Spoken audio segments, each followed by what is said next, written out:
vamos a ver lo correspondiente entonces a que los volcanes, siendo estas aberturas naturales en la corteza, pues permiten el ascenso de todos los materiales que conforman el magmatismo, el vulcanismo activo. Entonces ahí en la ilustración pues se ve el edificio volcánico por donde brotan toda serie de productos volcánicos, llámense fumarolas, llámense explosiones de gases, también arrojan bombas volcánicas, también se pueden arrojar lavas, ¿no? Etcétera. Si hiciéramos un corte transversal a un volcán, esta es la imagen que veríamos.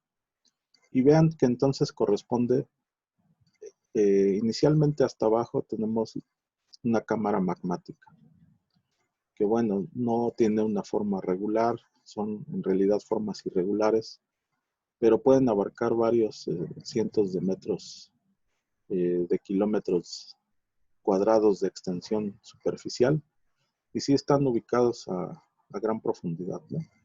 Conectan directamente lo que sería la astenosfera, que es el lugar donde habitualmente existe la fusión parcial, ¿sí? Entonces, imagínense la profundidad, ¿no?, de estos magmas que alimentan el vulcanismo. Luego, ¿qué tenemos? Si ya seguimos hacia arriba en la figura, después del magma, ya tenemos la conformación de un edificio volcánico. ¿A través de qué? Pues de diferentes materiales, ¿no? Materiales piroclásticos, materiales que pues van conformando todo este edificio, ¿sí? Finalmente, ¿qué tenemos hasta la cima? Un cráter que tiene pues una forma de conos invertido, ¿sí? Por donde brotan pues toda clase de productos volcánicos, llámense lavas, cenizas, etcétera, ¿no? Y todo esto conforma entonces todo este gran cono de todo este edificio volcánico. Continuando con esto, vamos a ver que hay diferentes tipos de volcanes. Hay volcanes que pues tienen diversas clasificaciones. ¿A qué atienden estas? Pues a que los volcanes han sido sujeto de estudio desde el punto de vista químico también, porque las lavas pues tienen diferentes composiciones, pero también la vulcanología hace hincapié al estudio de la forma del aparato volcánico, al tipo de erupción y a la naturaleza de los materiales que se expulsan, ¿sí? En el caso de las formas de los volcanes, ¿de qué va a depender? Pues en muchas ocasiones del espesor del magma y de la fuerza con la que sale, ¿sí? Así que vamos a iniciar esta sesión viendo el primer tipo de aparato volcánico, ¿no? Correspondería al llamado cono de ceniza, volcanes con cono de ceniza. Bueno, este tipo de volcanes son los que aparecen después de una gran explosión que se provoca cuando hay mucho gas entre el magma. Se forman por el apilamiento de cenizas durante las erupciones basálticas, en las que predominan materiales calientes y que al solidificarse en el aire adquieren esta forma característica como de un balón, ¿no? Un balón de americano, ¿sí? Entonces, estas erupciones a veces son emitidas así y bueno, se les conoce como bombas volcánicas. Pero en general todo este edificio está conformado por arenas y ceniza volcánica y tiene esta característica forma de un cono de ceniza, ¿vale? Luego, el siguiente tipo de volcán es el llamado volcán en escudo, volcanes de tipo escudo. Son los que tienen varios cráteres, ¿sí? Varios cráteres y debido a la erupción del magma muy fluido que se disemina sobre un área grande, formando una cúpula cuyo diámetro es muchísimo mayor que su altura. Entonces esto asemeja como a un plato invertido, como a un escudo que usaban los antiguos guerreros para protegerse. Entonces, si se dan cuenta, es una forma, una silueta casi plana que tiene poca pendiente, ¿vale? Entonces, ¿qué tenemos después? ¿A qué se debe esta topografía así tan suave? Pues básicamente a la fluidez de la lava, ¿sí?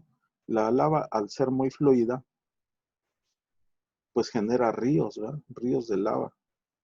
Y todo este material pues se va solidificando en superficie. Entonces, el diámetro al ser mayor forma este tipo de topografía muy suave. Y una cima pues con una planicie ligeramente encorvada. Luego, ¿qué tenemos? El otro tipo de volcán es el volcán estratificado.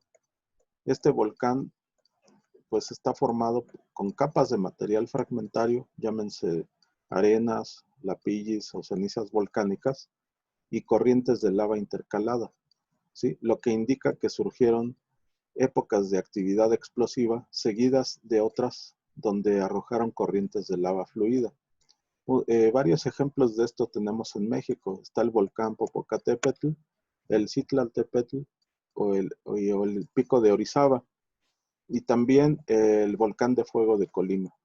Estos son ejemplos de volcanes conocidos como estratovolcanes, ¿sí? Y si se dan cuenta aquí ya, si lo ven a la lejanía, es un edificio volcánico de, pues ya de pendientes más acusadas, ¿verdad? Así que estos presentan una forma más regular y por lo general tienen un cono muy alto, constituido con capas alternadas de lava y de ceniza, ¿sale? Aquí tenemos un esquema representativo de todos los tipos de erupciones volcánicas. Entonces vemos que en la parte superior derecha tenemos la conformación de vulcanismo en fisura. En realidad esto es, se abre una grieta por tensión y inmediatamente aprovecha el magma a rellenar esa grieta. Normalmente este tipo de vulcanismo se da en zonas sujetas a tensión cortical, lo que genera muchísimas fisuras por donde el magma pues aprovecha para instalarse inmediatamente. Al ser la lava así muy fluida, pues no forma en realidad aparatos volcánicos, sino que es una lava que directamente se inyecta en las grietas. Luego tenemos abajito a la derecha de esa figura, tenemos el llamado volcán en escudo. Si se dan cuenta, la silueta pues es así como una ligera encorvamiento, pero la silueta casi es horizontal a la distancia. Se forman por lavas muy fluidas, ¿sí? Y luego abajo tenemos el primer tipo de volcán que vimos, que es el volcán de cono cinerítico, o sea, cono de ceniza, ¿sale? Este tipo de volcán se debe a la emisión de numerosos productos volcánicos que se conocen como piroclásticos. Entonces, estos productos fragmentarios, pues en realidad van produciendo una serie de capas que se van apilando a todos los lados del cráter y van construyendo toda la forma del edificio volcánico que es en forma de cono de cenizas. ¿Qué tenemos abajo? Tenemos el volcán de tipo peleano. En realidad este volcán se forma porque en la cima se forma una aguja, un tapón. Al ser la constitución, al ser la lava con una constitución pues alta en sílice, esto le da la propiedad a la lava de fluir o de no fluir.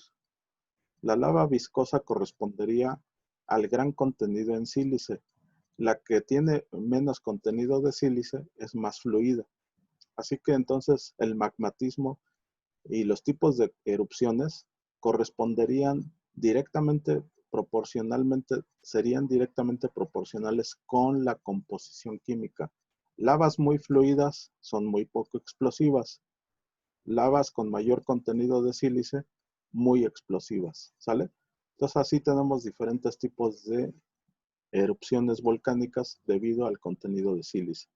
En la parte superior tendríamos ahí en la mitad de todo ese recuadro, tenemos al volcán de tipo estromboliano, que implica no solamente la aparición de un edificio volcánico conformado de puras cenizas, sino que más bien son los volcanes construidos en estratovolcán, es decir, corrientes de lava intercaladas con corrientes o con materiales fragmentarios como la ceniza. Es decir, ceniza, lava, va formando este edificio. En la parte extrema izquierda tenemos a la erupción tipo pliniana. Y esta es la erupción más peligrosa, la más explosiva y que emite a la atmósfera columnas algo así como de 20 kilómetros o más de altura. En México tenemos el caso emblemático del Chichonal, que está en Chiapas, y que tuvo su máximo de actividad en 1982, matando a muchísima gente. Entonces, el índice de explosividad volcánica, si se les preguntara, ¿a qué correspondería? Así de sencillo, al contenido de sílice del magma. Lavas muy explosivas, alto contenido de sílice. Lavas muy fluidas y poco explosivas corresponden a lavas con poco contenido de sílice. Bueno, ahora vamos a ver los tipos de actividad volcánica, los llamados tipo hawaiano, ¿sí? Es donde se arroja lava sumamente fluida con paroxismos violentos pero muy escasos. En realidad, lo más que puedes ver son imágenes como la que tengo abajo. Ríos de lava y sí, como pequeñas explosiones de vulcanismo ahí de lava, pero sin llegar a tener explosiones realmente de gases. ¿Por qué? Pues porque son materiales muy fluidos, ¿sí? Entonces, las ampollas de escoria son de vidrio negro, que es arrojado en filamentos a manera de cabellos. Los llamados cabellos de Pelé, así se le conoce, Pelé, la diosa del fuego. Entonces, o también vidrio volcánico, ¿no? En este caso, el magma forma lagos de fuego y ríos, ¿verdad? Ríos muy fluidos de fuego. Y en algunas islas, las lavas fluidas se extienden muy lejos, llegando a veces hasta el mar. Esta es la actividad tipo hawaiano. Corresponde entonces a una lava sumamente fluida. Luego que tenemos el vulcanismo tipo estromboliano. ¿A qué se refiere? Pues básicamente el nombre se lo dieron en honor al volcán Stromboli que está en Italia, ¿sí? En este caso, las lavas son menos fluidas que el tipo hawaiano, pero permanecen líquidas al contacto con la atmósfera. La lava es acompañada de bombas sólidas y cenizas. Este tipo de volcanes tienen explosiones violentas, en donde el magma se desmenuza en forma de piedra pómez y las bombas tienen forma como de una pera, ¿sale? ¿Qué sigue? El tipo de actividad vulcaniano. Estas erupciones se presentan con gran abundancia de productos viscosos. Su lava es escasa y espesa y se solidifica con rapidez en la superficie. Las nubes de la erupción son muy densas, oscuras y tienen esta forma semejante a la coliflor. Vean que en la fotografía tengo ese caso. La nube que explotó ahí tiene esa forma característica en coliflor. Luego, además, las bombas son porosas en su interior y vidriadas en su superficie. Entonces, vean que este tipo de vulcanismo ya trae consigo mayor explosividad. Luego aquí tenemos el caso del el tipo de actividad peleano, donde, bueno, estos volcanes arrojan nubes ardientes a muy altas temperaturas. La erupción es casi en dirección horizontal y se da con un gran desprendimiento de gases asfixiantes. En este caso, la lava, escasa y muy espesa, forma enormes agujas en el cráter. Vean que en la ilustración se ve cómo hay una aguja enorme, un tapón enorme en el cráter. ¿Por qué se llega a formar esto? Pues porque tiene el índice de sílice es muchísimo, muy alto, y entonces la lava en contacto con la superficie empieza a solidificar muy rápido. La lava es muy viscosa, no viaja, se queda allí, se queda en el conducto volcánico, en el cráter, y esto va generando solidificación que a su vez genera un enorme tapón.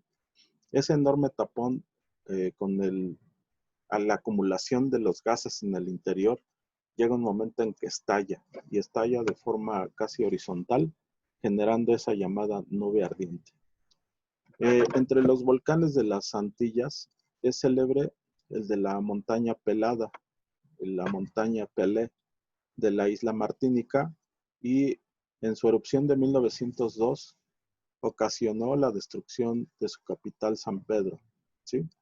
Se dice que el único superviviente de esta enorme explosión de este tipo de actividad peleana, solamente se reporta el caso de un preso que estaba en los calabozos, en las catacumbas, ¿no?, a profundidad, y y logró salvar la vida, pero fue el único de toda la población de San Pedro, que en 1902 pues fue totalmente destruida, ¿no? Entonces es muy violenta esa actividad. ¿Y a qué corresponde? A un gran contenido de sílice. Vamos a ver entonces lo correspondiente a las llamadas rocas extrusivas. ¿A qué se refiere la palabrita extrusiva? A que extruye, a que sale, no a que se quedó sepultada, ¿no?, sino que son las características rocas volcánicas o extrusivas, también se les conoce. Entonces, dentro de estas rocas volcánicas o extrusivas, se caracterizan porque son las que se formaron por un enfriamiento de lava en la superficie terrestre o de magma a escasa profundidad pero realmente estas rocas se emiten a través de volcanes y se solidifican formando rocas. Hay muchos ejemplos, vamos a verlos. Si se les preguntara cuáles son las rocas más comunes, las rocas volcánicas más comunes, rocas extrusivas más comunes en la Tierra, pues en el basalto, ¿sí? El basalto es esa lava sólida, como característica que está al sur de la Ciudad de México, que es una lava de color oscuro, la roca basáltica, ¿sí? Y bueno, está seguida por la andesita, que tiene un color gris verdoso. Luego otras rocas volcánicas son la riolita, la dacita y la traquita, ¿sí?, por mencionar las más comunes. También tengo el ejemplo de esa bomba volcánica, que seguramente es de composición entre basáltico y andesítica, ¿sale?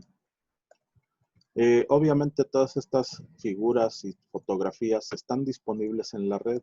Solo lo único que tienen que hacer es googlear basalto y les salen decenas de imágenes, incluso mejores que estas que están aquí. Bombas volcánicas, imágenes, les salen muchísimas fotografías, así sucesivamente de las rocas andesítica, riolítica y traquita, ¿sale?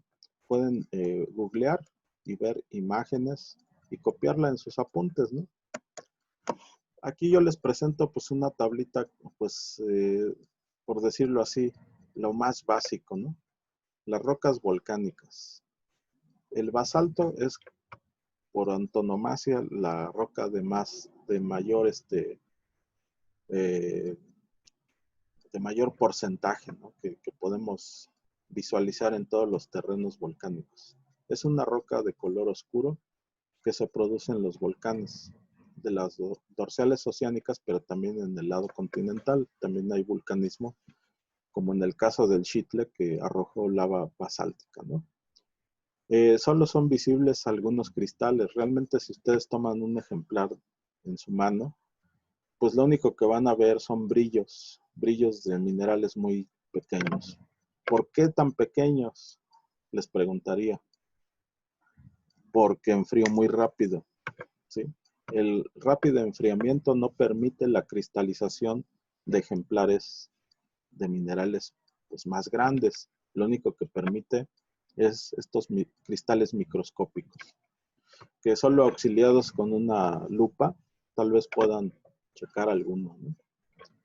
Luego, la roca pumita o piedra pómez, en realidad es una espuma de lava, ¿no? Es tan poco densa que si ustedes la sopesan en su mano, dirían, ¿a poco esto es roca? Pues sí, porque pesa tan poco como una esponja, ¿no? Entonces, tal vez algunos de ustedes ya sepan de lo que hablo, pero si no, los que no, pues váyanse a un mercado y chequen por ahí alguna piedra pómez. Son muy comerciales, ¿no? En el ámbito ahí como para tallar los trastos, en fin. Bueno, la obsidiana es ese vidrio negro, ¿sí? Que tengo en la imagen y que pues no tiene estructura cristalina. Es un vidrio amorfo. En realidad, ¿por qué lo amorfo?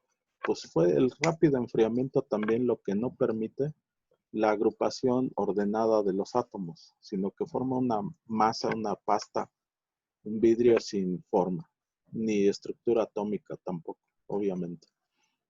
Es muy rápido el enfriamiento, por eso se forma ese vidrio.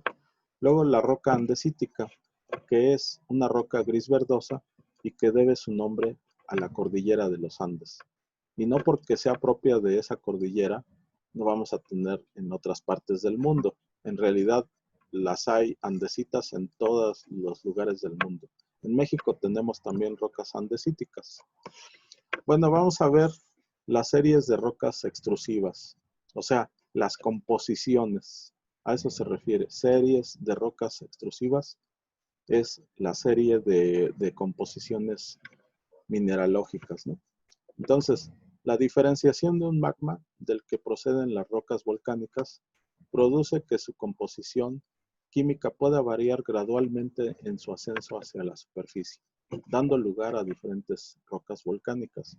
Y vean que los procesos que pueden generar diferencias en la composición, pues puede ser la asimilación de las rocas que va atravesando, las rocas encajonantes, o la mezcla de los magmas, ¿sí? También dan lugar a que estos procesos de diferenciación sigan tendencias diferentes. Entonces vamos a ver las composiciones clásicas de los magmas, ¿sí? Entonces, dependiendo de su composición química, reciben el nombre de serie toleítica, que son basaltos toleíticos, ¿sí? Son aquellos que tienen poca diferenciación magmática debido a la formación de los magmas primarios a poca profundidad.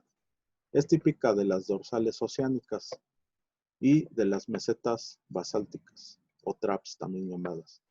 La siguiente es la serie alcalina, es decir, la composición de los basaltos alcalinos que por diferenciación producen rocas como traquibasalto, traquitas, fonolitas y riolitas. La proporción de silicio, sodio y potasio va aumentando durante la evolución magmática. Son rocas relativamente poco abundantes y típicas del vulcanismo intraplaca. Por último, la serie calco-alcalina, que esta palabra compuesta les debe traer a la mente lo de calco por calcio y alcalina por álcalis, es decir, álcalis ricos en calcio, ¿no? Entonces es sílice con calcio, ¿no? Así que está formada por diferentes tipos de basaltos, como andesitas, dacitas o riolitas, y son típicos del vulcanismo de zona de subducción. Las texturas o apariencia que dan estas rocas o estos materiales productos de la emisión volcánica se les conoce como textura vítrea, es decir, apariencia vítrea. ¿A qué se refiere? Pues son rocas con textura vítrea que se originan durante algunas erupciones volcánicas, en las que la roca fundida es expulsada hacia la atmósfera, donde se enfría rápidamente, ¿sí? Así, rapidísimamente. ¿Y eso qué ocasiona? Pues a que los iones dejen de fluir y queden desordenados, antes de que puedan volverse a unir en una estructura cristalina ordenada. Por ejemplo, aquí la obsidiana es un ejemplo característico de esta llamada textura vítrea, que es un vidrio natural común producido por los volcanes, ¿sí? Entonces, el por qué es amorfo tanto en su superficie como en su estructura atómico-molecular, pues se debe al rápido enfriamiento, ¿sale? Bueno, lo que sigue son más texturas de las rocas extrusivas. Es esta otra textura afanítica o también llamada de grano fino, ¿sale? Entonces, afanítica de grano fino. Se origina cuando el enfriamiento del magma es relativamente rápido, por lo que los cristales que se forman son de tamaño microscópico y es imposible distinguir a simple vista los minerales que componen la roca. Un ejemplo pues puede ser la riolita, pero también el basalto, ¿sí? Toman una muestra y lo más que pueden verle contra el sol son unos brillos ahí de ciertos minerales, pero son tan diminutos que son puntos de luz, ¿no? Brillos de luz que no alcanzas a ver, más que ayudado con una lupa, puedes a lo mejor distinguir algún mineral. Pero entonces es una textura de grano fino, por eso, porque no logras ver ningún cristal de buen tamaño, ¿sale? Entonces nunca se les olvide textura afanítica o de grano fino. Y estas texturas en realidad las voy a dejar fuera porque esas pertenecen a otro ámbito de otras rocas. Las clásicas son la textura vítrea de la obsidiana, por ejemplo, es un vidrio volcánico. La textura afanítica o de grano fino, característica de cualquier roca volcánica que nos encontremos. Si vamos al sur de la ciudad, si vamos al norte en la Sierra de Guadalupe, etcétera, nos encontramos rocas volcánicas, pero que no les distinguimos a simple vista nada. Ni siquiera con la lupa podemos ver algo allí. Entonces son las características texturas de las rocas extrusivas o volcánicas. Y por último, entonces, esta llamada textura piroclástica. Así se le conoce.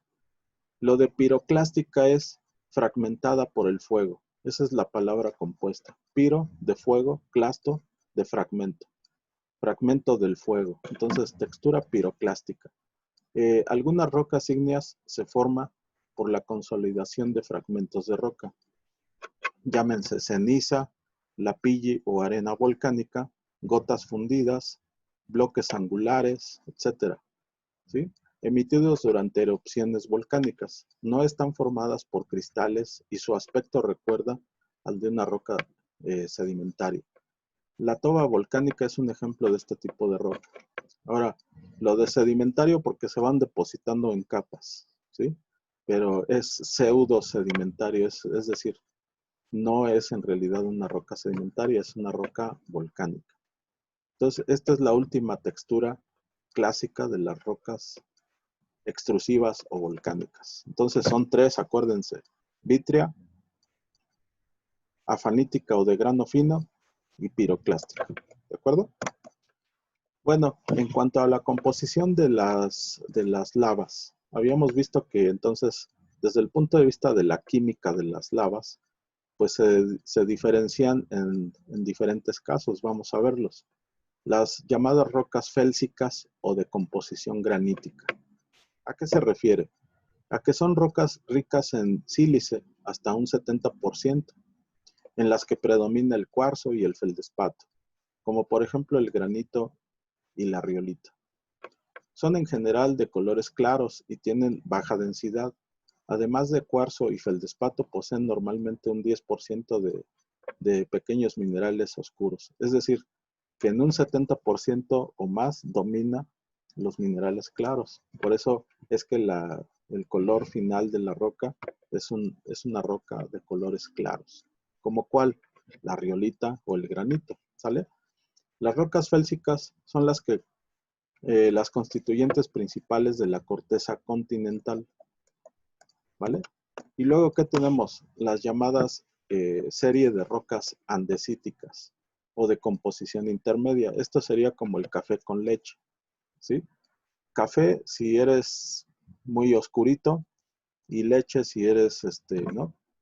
Como de color claro, ¿no? Entonces, si tú mezclas café con leche, al final tienes una mezcla que ni es negro como el café, ni es blanco como la leche, sino es la combinación que te da un café con leche, que es un color pues, más o menos café, café claro, ¿no? Entonces, esta mezcla exactamente se forma en la naturaleza igual. Son rocas de composición intermedia. ¿A qué se refiere?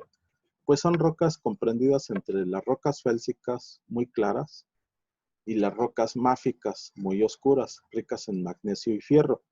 Así que entonces reciben su nombre por la andesita, la más común de las rocas intermedias, ¿sí? Contienen al menos el 25% de silicatos oscuros, principalmente anfíboles, piroxenos y biotitas, que son los minerales oscuros.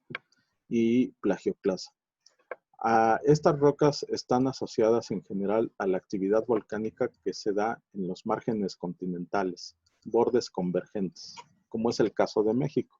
Naturalmente, esta composición intermedia casi aplica a nuestro eje neovolcánico, eje volcánico mexicano, ¿sale?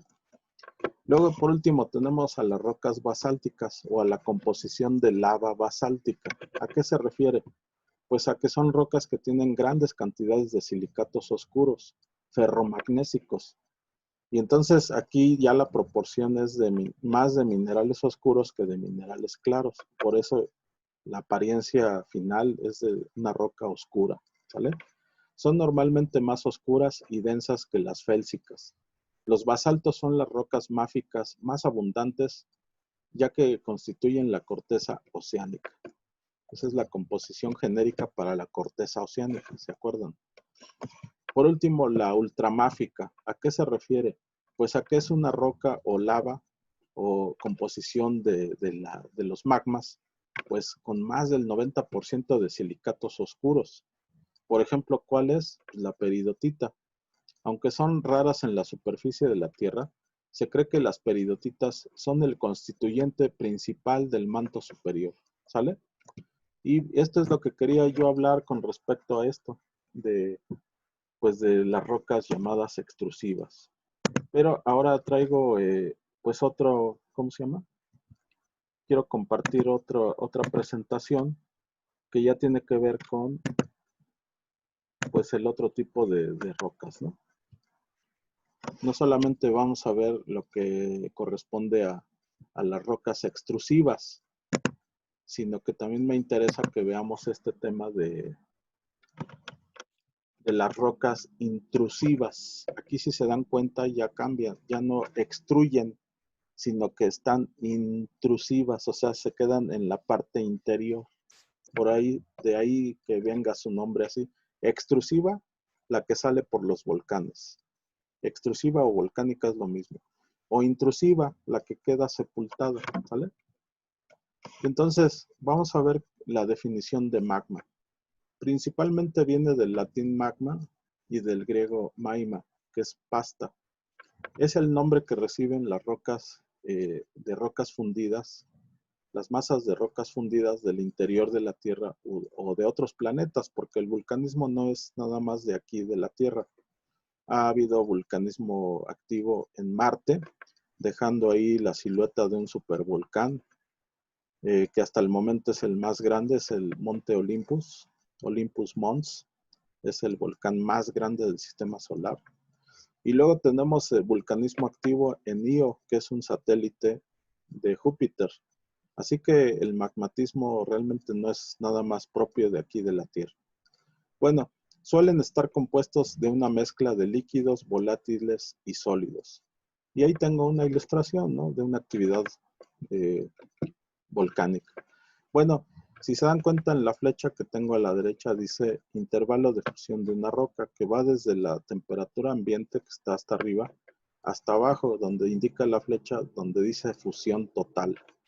Entonces ahí tenemos magma. En la parte intermedia tendríamos roca más magma, ¿sale? A eso se refiere. Luego aquí tengo una serie de bloques ilustrativos para que ustedes vean, ya no con palabras, sino con imagen, lo que estoy hablando. La cámara magmática estaría en esa parte superior del bloque, del primer bloque, esa representación de ese cuerpo enorme que está sepultado, ¿no? Ahí está en el interior de la Tierra y correspondería como a la inmensa cámara magmática, que alimenta algunos volcanes y que en general pues llega a salir a través del vulcanismo activo. Pero gran parte de este magma se queda allí, se queda sepultado y se va enfriando gradualmente. Y forma diferentes estructuras, como por ejemplo esos como cuerpos estratiformes, ¿no?, llamados sills, o esas como cúpulas que se ven en el bloquecito a la derecha, con esa forma como combada hacia arriba, que es un lacolito, etcétera. Y luego abajo, ¿qué tenemos? Pues un ambiente tectónico de convergencia.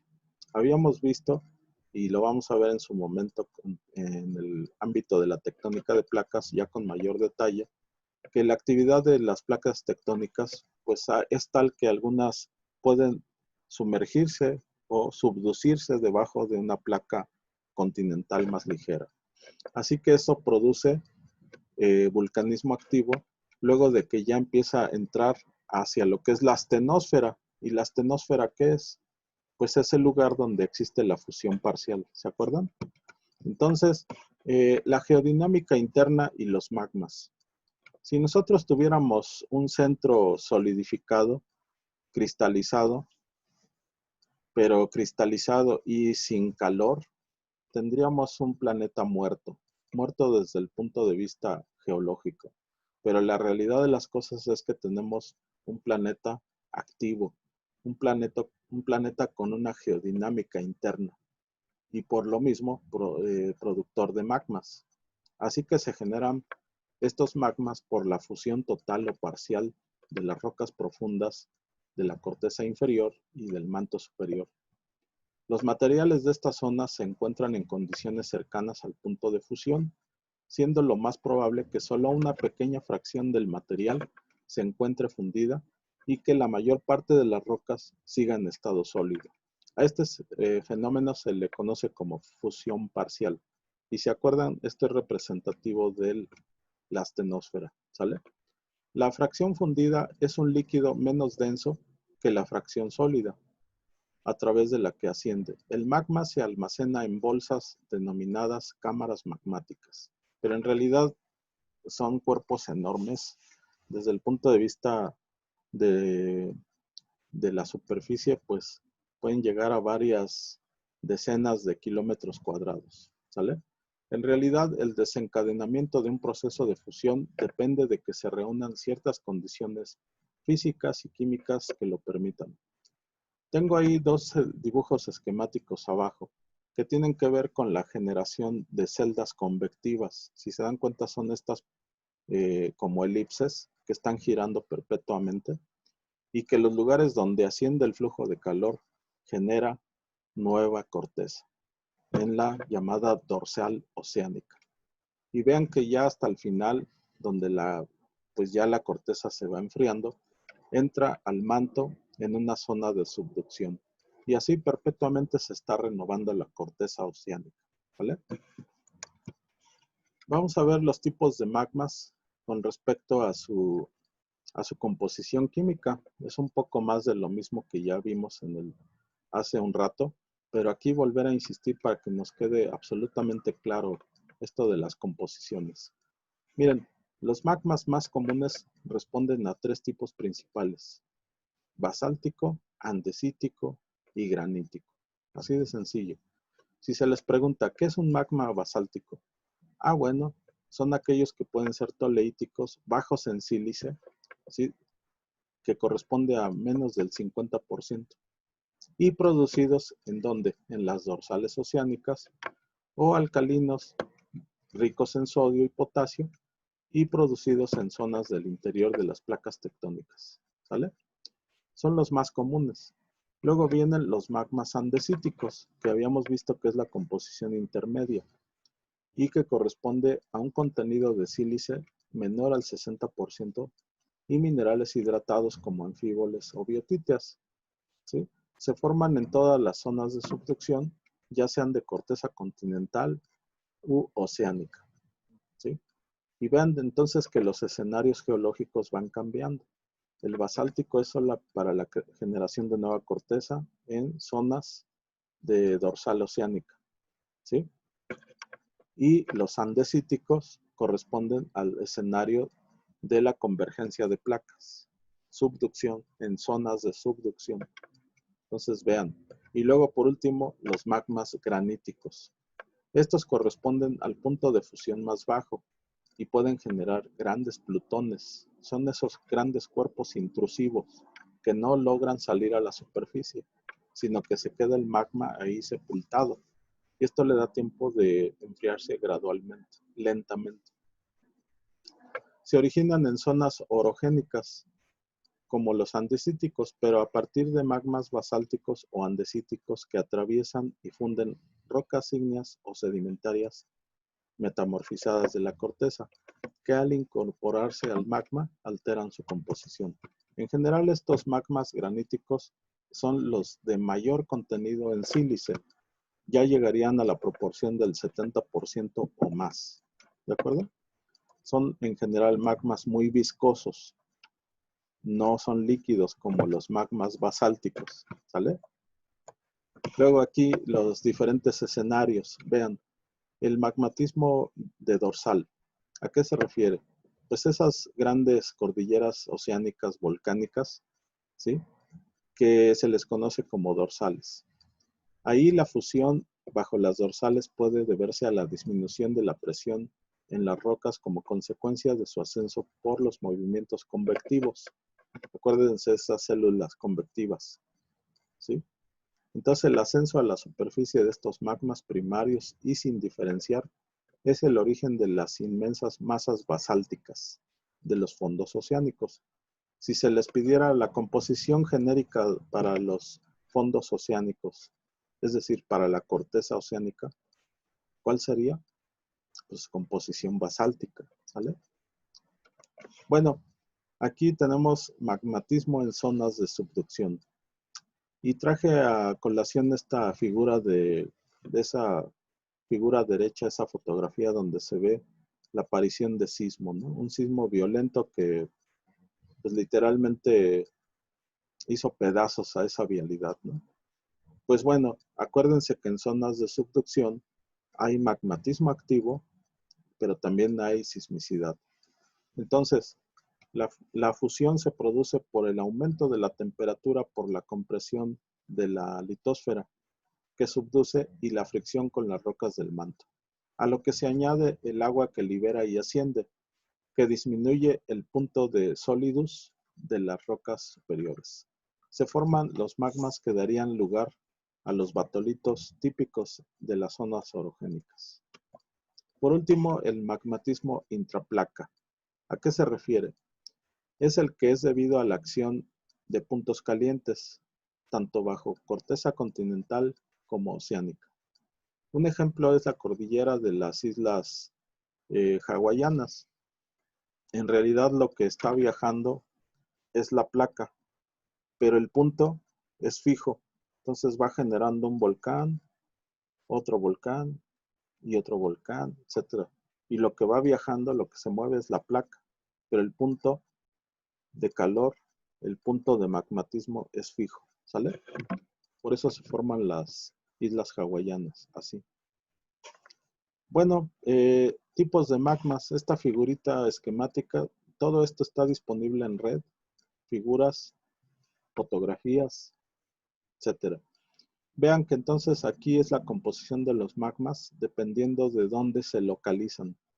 Si estamos en zona de dorsal oceánica, dice que el magma es toleítico, basáltico, ¿sale?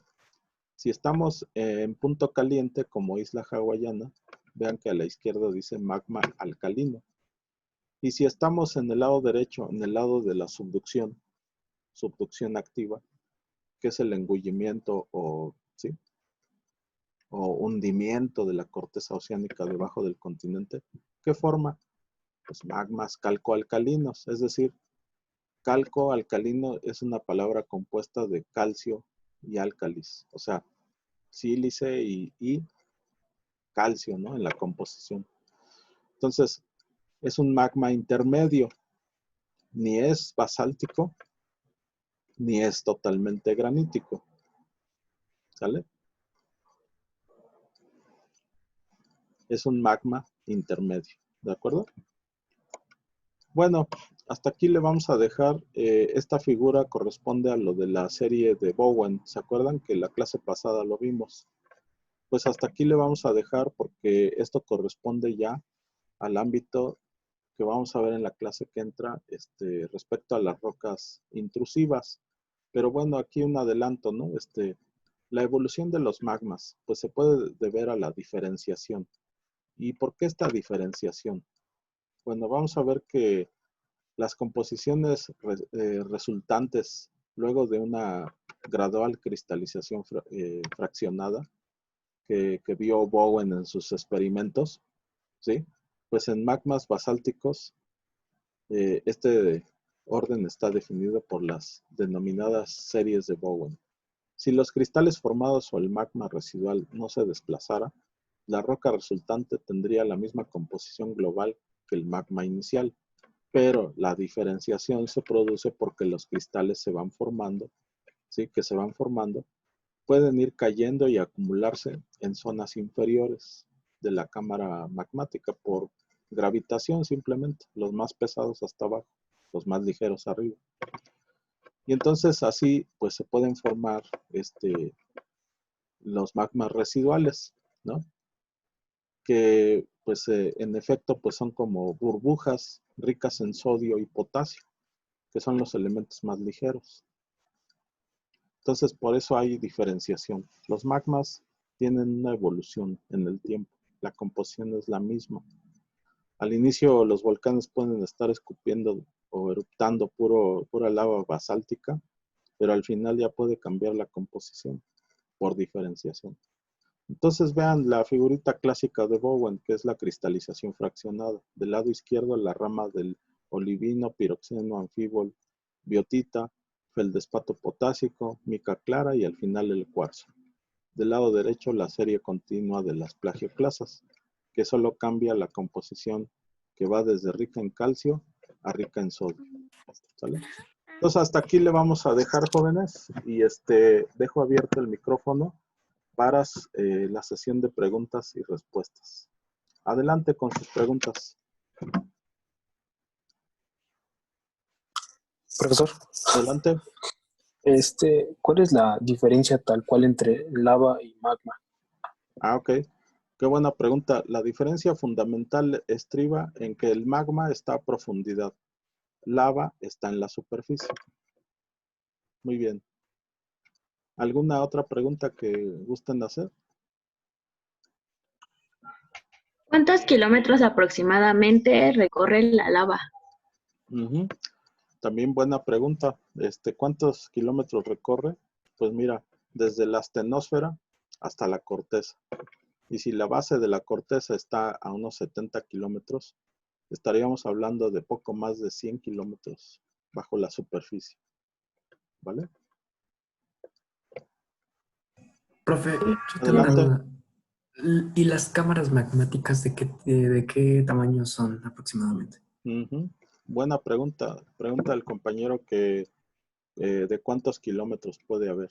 Pues mira, se han visto cuerpos batolíticos que son el remanente de una cámara magmática en 100 kilómetros cuadrados o más, así de ese tamaño.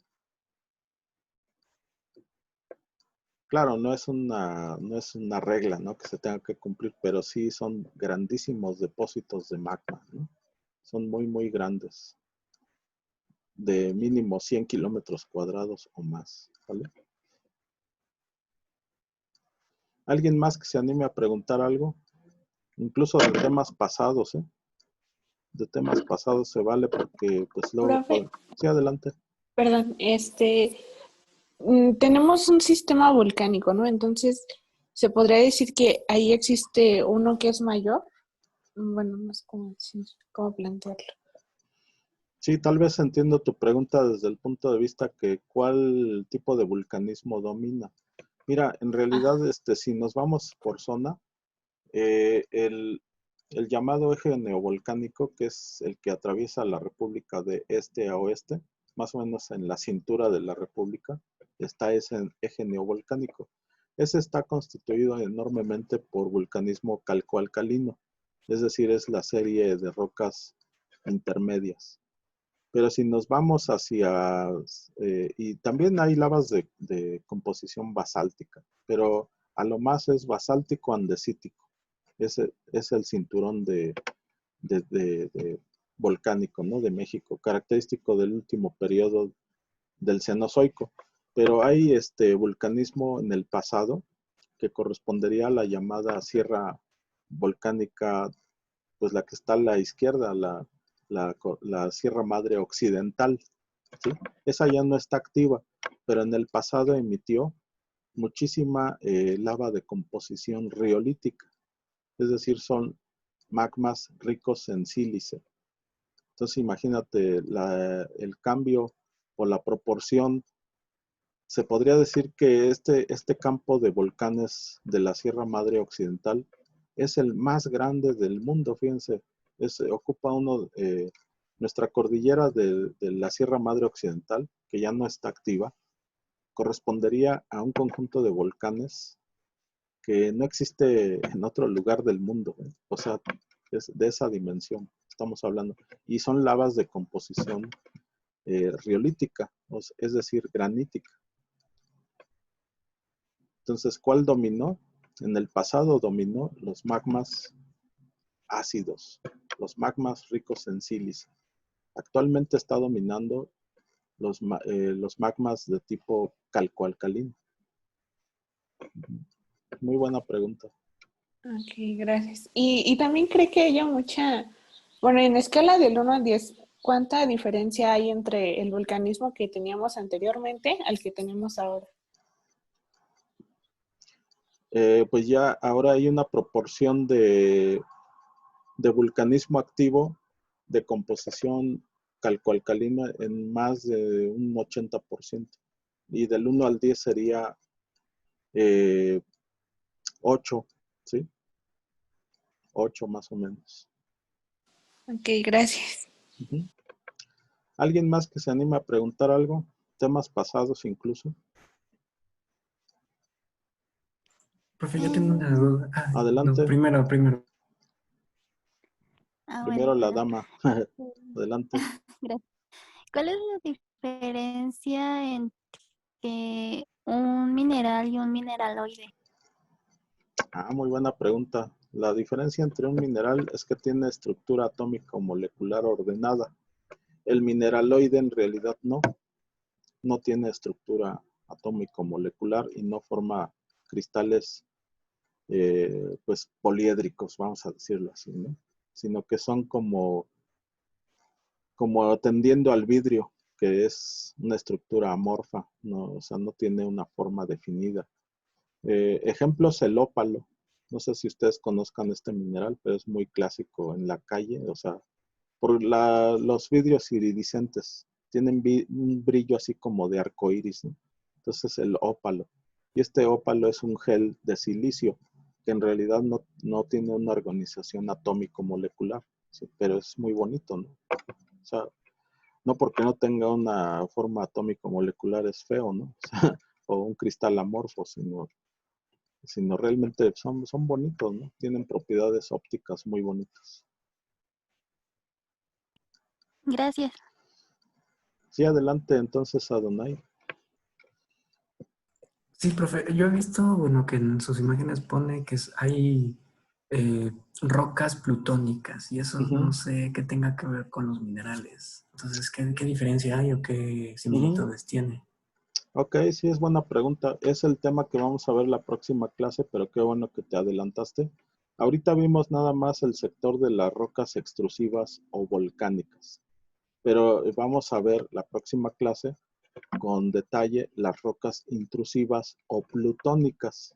Y tiene mucho que ver con los minerales porque allí es donde sí se dan las condiciones para que se generen cristales muy vistosos, muy llamativos, muy grandes, tan grandes como las pegmatitas, ¿no? Entonces, al estar sepultado el magma a profundidad, pues le da tiempo de enfriarse paulatinamente, lentamente. Y esto entonces permite que los átomos y los arreglos atómico-moleculares pues sí se den en forma poliédrica, ¿no?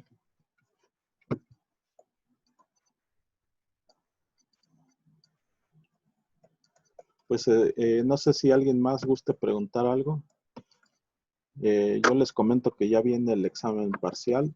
Yo creo que lo estaríamos celebrando a lo mejor el próximo lunes. Y pues el material de apoyo y la guía de estudio pues son en realidad sus trabajos, ¿no? Sus tareas. Los PDFs que hemos dejado de material de lectura, más estas pequeñas sesiones de Zoom, más los videos que en su momento pues dejamos, pues todo esto conforma su guía de estudio. ¿Alguien más que guste preguntar algo de temas anteriores o de este mismo?